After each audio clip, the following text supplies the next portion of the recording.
Like I told you guys, I published a video about neighborhoods and where to live and an LA tour, which was helpful. And I followed that up with a Seattle tour, which people also really liked.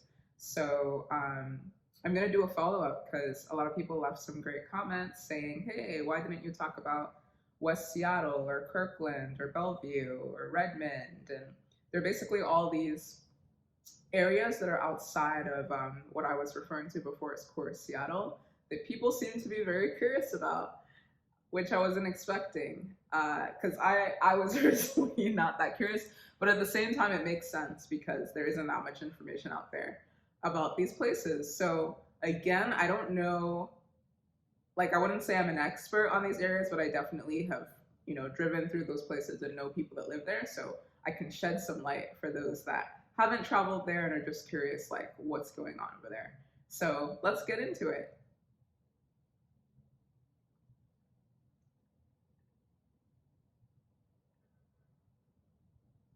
So hopefully at this point you guys can see my screen. I again have Google Maps up and I'm just going to be talking through some of these different areas.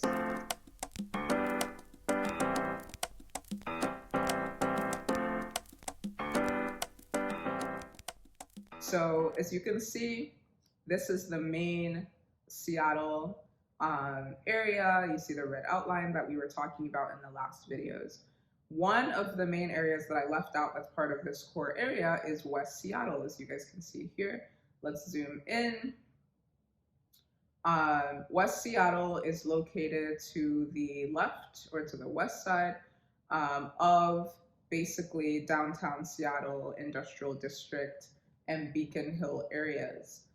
As you can see, you need to take this Fauntleroy. This is actually like a highway. And it's kind of like, is it a bridge? It's just really a highway. Last time I was in Seattle about a year ago, it was closed because of construction. I don't know if they've opened it back up, but that was kind of like the quickest way to get there. And if you were in this downtown Beacon Hill area, you could get to West Seattle in, I'd say 15 minutes on a good day with no traffic. Otherwise, probably like 20-30 minutes if there's some traffic. And when you get into West Seattle, you see Harbor Island here. From my recollection, I don't remember anything. I don't remember Harbor Island being anything. And as you can see, I'm clicking here in Google and nothing's coming up. So I don't think it's a real thing. There's nothing there. Maybe it's like some kind of military base or something. I don't know. But the first area that you'll kind of get into, let's see, when you drive in, it's mostly just like residential. Like I will say like West Seattle is pretty much known for, off the top of my head, like two main things. The first one is like the Alki area, Alki Beach and Alki Park, which is a cool area. I feel like it's mostly a tourist destination, although like obviously the people that live in this neighborhood will check it out as well. It's kind of cool because you get this kind of like California vibe. Let me click into it to see if it'll show you guys some pictures. But it kind of has like, you guys can see like the ocean and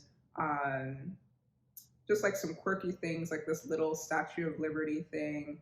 There's some palm trees and it kind of has just like this Cali like coastal vibe. Here's a good picture for you guys to get an idea. There's a boardwalk, you have the ocean or the bay rather, and you have a bunch of cute little homes and condos which cost millions of dollars along Alki Beach. And it's just like a chill spot to skateboard, hang out, take a walk, meditate, etc., things like that. It also has really, really great views of downtown Seattle. I'm trying to scroll through and see if there are any pictures that come up. I'm not seeing any, but they're really great. Oh, here's one, an example of one. It's not that great fidelity, but you can see the Space Needle and you can see kind of like some parts of downtown Seattle and the mountains, but trust me, like it's actually way cooler than this random picture I just found. So that's another thing that people go there for, just to enjoy that view. There's also a ferry that will take people from downtown Seattle to Alki that people will go to, and I think it stops by this restaurant that's semi-famous, I would say, called Marination. That's kind of like a Hawaiian, yeah, like a Hawaiian restaurant, and they have like spam, like tacos, and like I don't know, other Hawaiian goodies. So that's a thing also in this Alki area. And of course, just like any other like cool area, it has, you know, PCC supermarket, Metropolitan supermarket, which are like the higher end supermarkets in Seattle. But other than that, it's just a cool, chill neighborhood. It's residential, families, like I said, expensive homes. So it's definitely one of the nicer areas to be in. And what else? The rest of this, I would say, is just like residential. Like that's why I didn't really mention it in the last video. Like West Seattle is just super residential. So besides Alki, the only other thing I really know West Seattle for is for their farmers market. So let me pull that up. West Seattle Farmers Market. It happens here in this main area that you see it just took us to. So in this like what they call West Seattle Junction area, you can see like on California Avenue, they have kind of like this popping strip of about 3-4 blocks in the heart of West Seattle. And when you go here, you'll see that like it's bustling and there's lots of people and things and restaurants and things like that. You can see there's bowling, bakeries, pizza, etc. And the West Seattle market also takes place here. And it happens, I think, on Saturdays, if I remember correctly. And you can just go and they have, you know, all the usual suspects at a farmer's market. Seafood, beef jerky, they'll have like empanadas and veggies and all the good stuff. So that's another thing that is kind of well known for. But yeah, besides that, West Seattle, like when I think of it, I mostly think of just like young white people and families. It's not like that popping or exciting to me. A lot of the action happens downtown, and a lot of people that work at the top like tech companies in Seattle live downtown or live like at least in the core area. And so that's kind of why I didn't mention West Seattle, but it is a cool area to live in, especially if you have a partner already, you guys just want somewhere quiet and nice and clean with your farmer's market. And especially if you want to be by the beach, you can live in the Alki area so that you can like take your walks and walk your dog and meditate and whatnot. So it's definitely a vibe. It's just not, it just wasn't for me. So I think that's what I have to say about West Seattle. You can see they have like Puget Park and a couple of other parks that I will admit I have not been to, so I cannot speak to them. But I'm sure that just like the rest of the Seattle parks, they're awesome and they have cool views and hikes, hiking trails and all that good stuff. Yeah, so that's all I have to say there. And then below West Seattle, you have this Del Ridge High Point area, which honestly, like I said, to me, it's a continuation of West Seattle, mostly residential and whatnot. And then you have White Center, which I think at that point is kind of considered like its own city or area. And I know that White Center is generally considered like, it used to be like the hood, is what people told me. And then below that, you have Burien, which is literally just houses. I don't know. Yeah, it's just houses. I know one person that moved out there, and I feel like that's where you kind of start to touch like Trump country. And then you have the SeaTac airport, and you also have a neighborhood that's called Tukwila and also SeaTac. It's not showing it on the map, but there's actually like this area is also like the neighborhood SeaTac, or the city SeaTac, however you want to call it.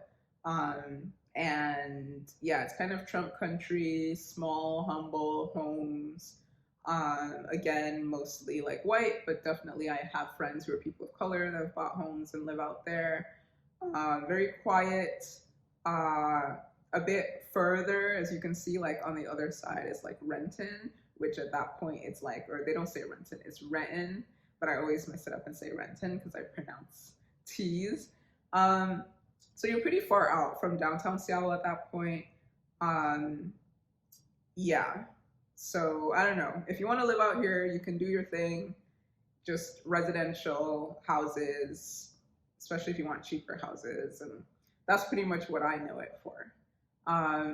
Okay, so I just spent 10 minutes talking about West Seattle. Let me try and quickly go through the other areas. We also have Kirkland here on the other side of the bay. Kirkland is pretty much known for Costco because that's where they were founded and they had their headquarters there. But Kirkland is a really cute little community. I almost thought about living in Kirkland because it was so cute. They have a similar kind of like beach, how can I say, marina type situation going on, as you guys can see here, the Marina Park Pavilion. Let me see if I can pull up some pictures quickly for you guys. And again, it looks way cuter in person. But yeah, you have access to the water, you have beautiful sunsets, you have these condos and homes that are kind of like on the water, you have all these boats that are parked on the water, you can go for different boat rides. And on a nice day, it's just so serene and so beautiful. And I highly recommend it. It's clean. It has lots of little restaurants around there. Like you can see Chianti, Kirkland, Hanuman Thai restaurant, Sur La Table, like just like all the cool things that you would want from a cool neighborhood are there. And then Google also has some buildings there. So you'll have like some Google employees and stuff like that. So that's quick overview of Kirkland. Recommend, again, like not close to downtown, but at this point, if you're trying to live on the other side, if you're trying to live on the east side of the bay, like you're not going to be close to downtown. It's going to take you 30, 40 minutes to get to downtown, and you're going to be in a more residential suburban type area. It's not really going to be a city vibe. You're not going to have like super tall buildings and stuff like that. So that's the general disclaimer for crossing over to the other side of the bay. I mostly only recommend this side of the bay for people that work at companies that are on this side of the bay. So Microsoft has offices out here. Like I said, Google's there. There are some Facebook offices on this side of the bay. So that's really who I would recommend it to. Otherwise, I would not recommend it just because you'll feel isolated. But that's just me. And then you also have kind of next to Kirkland, you have Redmond. You can see here Redmond downtown.